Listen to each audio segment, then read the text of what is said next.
আসসালামু আলাইকুম প্রিয় বন্ধুরা, আপনারা কেমন আছেন? আল্লাহর অশেষ মেহেরবানিতে আমিও ভালো আছি। আপনাদের সামনে অনেক দিন হলো কোনো ভিডিও তুলে ধরি না, তাই বলে এমন নয় যে আমি আপনাদের থেকে দূরে সরে গেছি। না, আপনাদের সঙ্গেই আমি আছি। আগেও যেরকম ছিলাম এখনও ঠিক সেরকমই আছি, কিন্তু খুব মর্মাহত এবং দুঃখ পেয়ে আজ আপনাদের সামনে আবারও একটি ভিডিও নিয়ে আপনাদের কিছু কথা বলার জন্য আমি উপস্থিত হয়েছি। প্রিয় দর্শকবৃন্দ, আপনারা জানেন বর্তমান সময়ে যে একটি রোগ আপনাদের মাঝে সবচেয়ে বেশি আকারে দেখা দিচ্ছে সেটা হচ্ছে জ্বর এবং ঠান্ডা।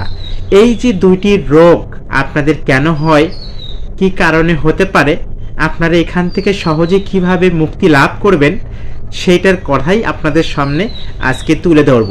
প্রিয় গাইস, আমার এই ভিডিওগুলি যদি আপনারা একটু হলেও যদি দেখে যান, 2 মিনিট দেখলে আপনি কিছু না কিছু অর্জন করবেন এবং এখান থেকে কিছু জানতে পারবেন।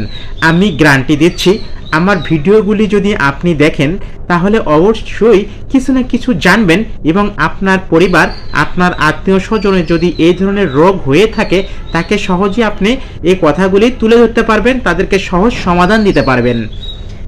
প্রথমত, আজকে যে সাবজেক্ট নিয়ে আমি কথা বলতেছি সেটা হচ্ছে ফিভার মানে জ্বর, আরেকটা হচ্ছে কোল্ড মানে ঠান্ডা। এই ঠান্ডা আপনার কি কারণে লাগতে পারে, আপনার জ্বরটা কি কারণে আসতে পারে, আমি সেটাই আপনাদের সামনে উপস্থিত করব।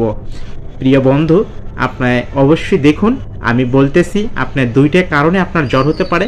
একটি হচ্ছে ব্যাকটেরিয়ার কারণে, আরেকটি ভাইরাসের কারণে।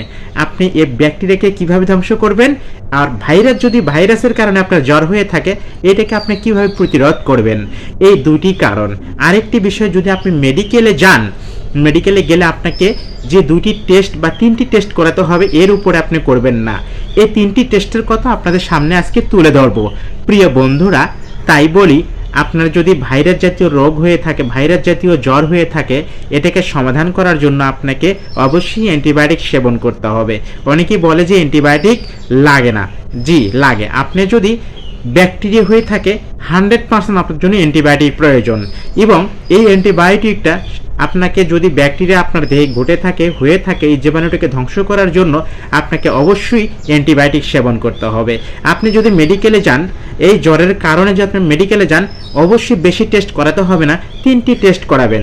একটি হচ্ছে ব্লাডের জন্য, দুটি ব্লাডের জন্য। একটা হচ্ছে সিবিসি, আপনারা লিখে রাখেন, একটা হচ্ছে সিবিসি আর একটা হচ্ছে উইডেল টেস্ট।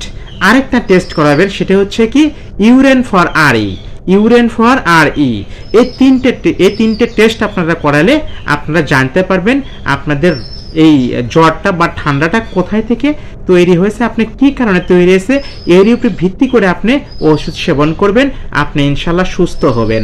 এই জন্য বলি, আমার ভিডিওটি আপনারা দেখে যাবেন। এই ভিডিওগুলি দেখলে আপনি অনেক উপকৃত হবেন, ভালো থাকবেন, সুস্থ থাকবেন। সবাই ভালো থাকুন, সুস্থ থাকুন। আল্লাহ হাফেজ।